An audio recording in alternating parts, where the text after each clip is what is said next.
तो कहानी शुरू होती है उस समय से जब हिंदुस्तान, जिसे कहते हैं, दौलत से मालामाल था। आप अंदाजा लगाइए, 16वीं सदी के आखिर में भारत दुनिया के सबसे अमीर देशों में गिना जाता था। पूरी दुनिया का करीब करीब 1/4 उत्पादन यहीं होता था। कपड़े, मसाले, हीरे, सब कुछ। तभी तो वो सोने की चिड़ियां वाली बात है ना? यूरोप की नजरें थी इस पर। सही बात है। और दूसरी तरफ अगर हम ब्रिटेन को देखें तो उनकी हालत उतनी अच्छी नहीं थी।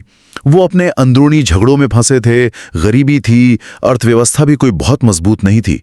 पुर्तगाल, स्पेन, ये देश तो समुद्री व्यापार में उनसे मीलों आगे थे। बिल्कुल। तो ब्रिटेन में एक बेचैनी थी, कुछ नया करने की, आगे बढ़ने की, और तभी उनके नाविकों से उन्हें पता चला भारत की इस अपार दौलत के बारे में। और यहीं से कह सकते एक नया मोड़ आता है। साल 1600 लंदन में करीब 200 व्यापारी उन्होंने मिलकर एक कंपनी बनाई। नाम तो खैर काफी लंबा था, the governor and company of merchants, कुछ ऐसा, लेकिन हम उसे जानते हैं ईस्ट इंडिया कंपनी के नाम से। और उनका इरादा कम से कम शुरू में तो बिल्कुल साफ था, पूरब के साथ, खासकर भारत के साथ व्यापार करना और पैसा कमाना। राज करने का ख्याल तो शायद, मुझे लगता है, शुरू में तो बिल्कुल नहीं था। तो ये कंपनी बन गई। इनके जहाज निकले हिंदुस्तान के लिए। कप्तान विलियम हॉकिंस जब वो सूरत पहुंचे अपना जहाज हेक्टर लेकर, तब यहां मुगल बादशाह जहांगीर का शासन था, अकबर के बाद। हॉकिंस पहुंचे आगरा। जहांगीर के दरबार में अर्जी लगाई, व्यापार की इजाजत चाहिए। लेकिन ये इतना आसान नहीं था, क्योंकि पुर्तगाली वो पहले से यहाँ थे और उनका अच्छा खासा दबदबा था, खासकर पश्चिमी तट पर। मुगल दरबार में भी उनका असर था। तो उन्होंने पूरी कोशिश की कि भाई अंग्रेजों को ये मौका ना मिले।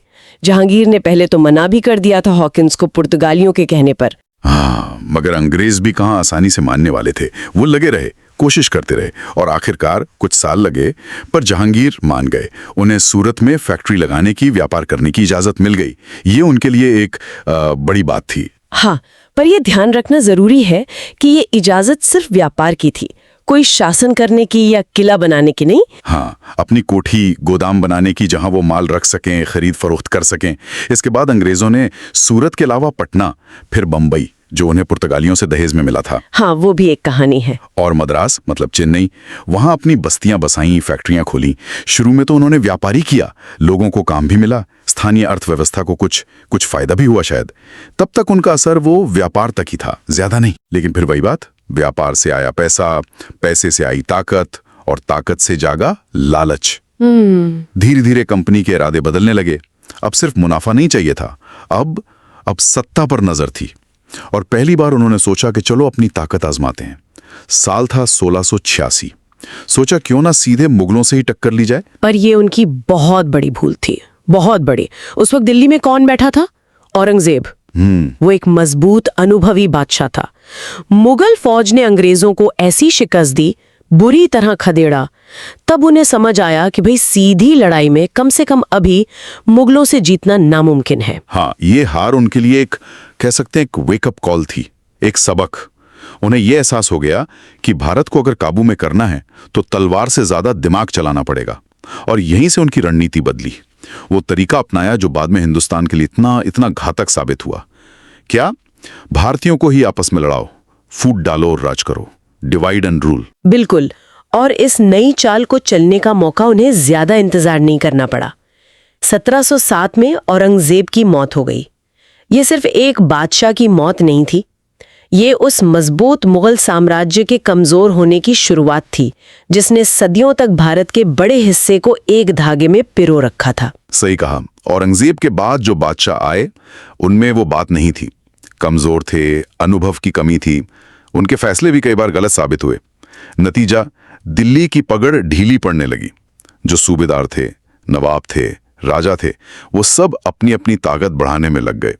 मुगल साम्राज्य मतलब अंदर से कमजोर होता जा रहा था। और इसी कमजोरी का फायदा सिर्फ अंग्रेजों ने नहीं, दूसरों ने भी उठाया। 1749 में ईरान का शासक था ना, नादिर शाह, उसने दिल्ली पर हमला किया और ऐसी लूटपाट मचाई जिसकी कोई हद नहीं। दिल्ली को बिल्कुल तहस नहस कर दिया। हाँ, वो तख्ते ताउस और कोहिनूर हीरा भी ले गया था, है ना? हाँ, वही तख्ते ताउस, कोहिनूर और बेशुमार दौलत।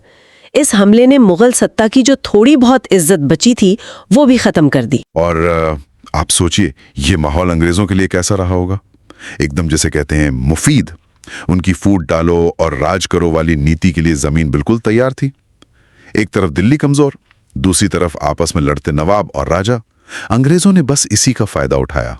वो एक का साथ देते, दूसरे को कमजोर करते, फिर जिससे दोस्ती की उसी पर किसी न किसी बहाने हावी हो जाते। ये बिल्कुल शतरंज की बाजी जैसा था और अंग्रेज खिलाड़ी बड़े शातिर थे। उन्हें पता था किस नवाब की किससे नहीं बनती, कौन सा राजा किससे जलता है। वो उनकी लड़ाइयों में कूद पड़ते, कभी बीच बचाव करने वाले बनकर, कभी एक का पक्ष लेकर, और अंत में फायदा हमेशा हमेशा उन्हीं का होता था। और फिर आया वो साल जिसने सब कुछ बदल दिया, 1757, प्लासी का युद्ध। ये असल में कोई बहुत बड़ी जंगी लड़ाई नहीं थी। ये ज्यादातर अंग्रेजों की कूटनीति, उनकी चालबाजी और धोखे की जीत थी। उन्होंने क्या किया? बंगाल के नवाब थे सिराजुद्दौला, उनके अपने सेनापति मीर जाफर को लालच दिया। कहा तुम्हें नवाब बना देंगे। सोचिए, अपनी ही फौज का सेनापति दुश्मन से जा मिला। लड़ाई के मैदान में मीर जाफर अपनी ज्यादातर सेना के साथ चुपचाप खड़ा रहा। सिराजुद्दौला बेचारे अकेले पड़ गए, हार गए। उन्हें पकड़कर मार दिया गया। और इस तथाकथित जीत ने अंग्रेजों को बंगाल में अपनी कठपुतली बिठाने का मौका दे दिया। बंगाल का खजाना उनके हाथ लग गया। ये उनकी पहली बड़ी राजनीतिक जीत थी, बहुत बड़ी। लेकिन वो यही नहीं रुके। प्लासी से उनका हौसला बहुत बढ़ गया। ठीक 7 साल बाद 1764 में उन्होंने एक और लड़ाई लड़ी, बक्सर में, और ये लड़ाई बहुत अहम थी। इस बार उनके सामने कौन थे? सिर्फ बंगाल का नवाब नहीं, बल्कि 3 बड़ी ताकतें एक साथ। खुद मुगल बादशाह शाह आलम द्वितीय, बंगाल के जो पहले नवाब थे मीर कासिम, और अवध के नवाब शुजाउद्दौला। और देखें, अंग्रेजों ने इन तीनों की मिलीजुली सेना को हरा दिया। ये कमाल था। बक्सर की जीत मैं कहूंगी प्लासी से भी ज्यादा महत्वपूर्ण थी। क्यों? क्योंकि प्लासी तो धोखे से जीती गई थी, है ना? लेकिन बक्सर में अंग्रेजों ने अपनी मिलिट्री ताकत दिखाई। उन्होंने साबित किया कि वो लड़ाई के मैदान में भी जीत सकते हैं। और इस जीत के बाद हुई इलाहाबाद की संधि 1765 में। उससे अंग्रेजों को बंगाल, बिहार और उड़ीसा, इन तीनों सूबों से टैक्स वसूलने का अधिकार मिल गया। इसे कहते थे दीवानी। अब वो सिर्फ व्यापारी नहीं रहे, वो असली शासक बन गए थे एक तरह से। यहीं से भारत में उनके राज की नींव पड़ी। और इन जीतों के बाद तो उनकी फूट डालो और राज करो की नीति और तेज हो गई। मराठों को निजाम से भिड़ाया, निजाम को मैसूर के हैदर अली और टीपू सुल्तान से, सिखों को अफगानों से। एक को मदद दी, दूसरे को हराया। फिर जो जीता उस पर भी कोई ना कोई बहाना बनाकर कब्जा कर लिया या उसे कमजोर कर दिया। इसी बीच उन्होंने एक और हथियार इस्तेमाल किया, बड़ा कारगर हथियार, सहायक संधि, सब्सिडियरी अलायंस। ये सुनने में तो अच्छा लगता था। अंग्रेज किसी राजा के पास जाते थे, कहते थे देखो तुम्हारे पड़ोसी दुश्मन है, हम तुम्हारी रक्षा करेंगे। अच्छा, हाँ, तुम बस हमारी एक सेना की टुकड़ी अपने राज्य में रखो, उसका खर्चा उठाओ, बाकी हम देख लेंगे।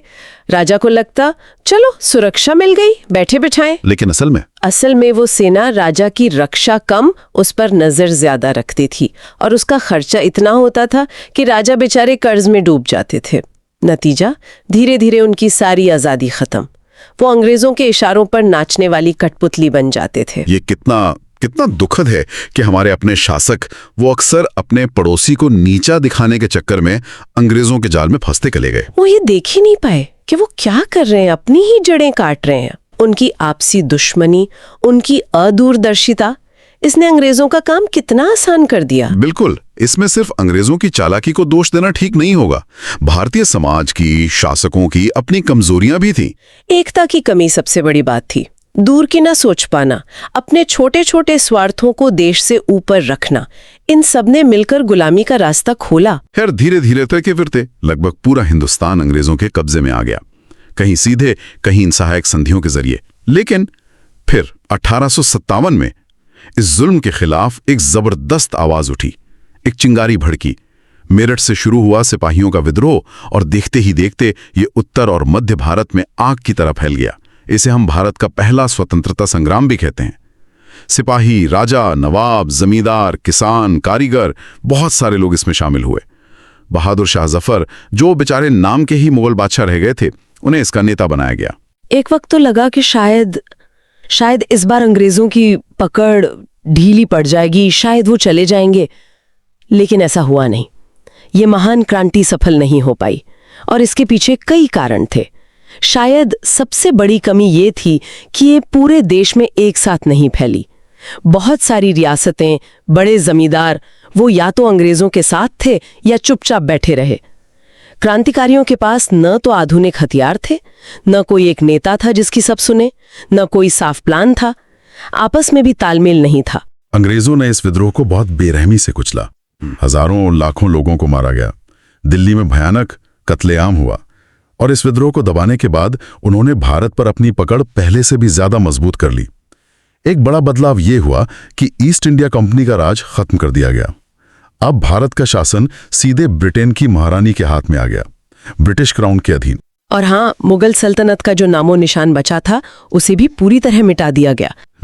आखिरी मुगल बादशाह बहादुर शाह जफर, उन पर देशद्रोह का मुकदमा चलाया, उन्हें बंदी बनाकर रंगून भेज दिया गया। वहीं उनकी मौत हुई गुमनामी में। उनके बेटों पोतों को दिल्ली में सबके सामने गोली मार दी गई ताकि भविष्य में कोई मुगल दावेदार खड़ा ना हो सके। सदियों पुराना मुगल राज, उसका अंत इस तरह हुआ। तो ये थी वो कहानी, एक कंपनी जो आई थी मसाले और कपड़े खरीदने। उसने कैसे धीरे धीरे यहाँ की राजनीति में दखल दिया, यहाँ की फूट का फायदा उठाया, लड़ाइयाँ लड़ी, जीती, संधियां की और आखिरकार इस पूरे विशाल देश को अपना गुलाम बना लिया। वो सोने की चिड़िया देखते ही देखते अंग्रेजों के पिंजरे में बंद हो गई। इसमें हालात का भी हाथ था, अंग्रेजों की चालें भी थीं, लेकिन कहीं ना कहीं हमारे अपने लोगों की, शासकों की आपसी लड़ाइयां, उनकी कमजोरियां, उनकी अदूरदर्शिता, ये भी एक बहुत बड़ा कारण बनी। बिल्कुल, ये कहानी हमें बार बार यही सोचने पर मजबूर करती है कि किसी भी देश के लिए, समाज के लिए उसकी अंदरूनी एकता कितनी ज्यादा जरूरी होती है। जब घर में ही लड़ाई हो, जब अपने ही आपस में लड़ रहे हो, तो बाहर वालों को तो मौका मिल ही जाता है ना। इतिहास का ये सबक मुझे लगता है आज भी उतना ही प्रासंगिक है। शायद सबसे बड़ा सवाल यही है कि क्या हम इतिहास से सीखते हैं? क्या हम ये समझते हैं कि आपसी फूट के नतीजे कितने भयानक हो सकते हैं? ये एक ऐसा सवाल है जिस पर हम सबको शायद सोचने की जरूरत है।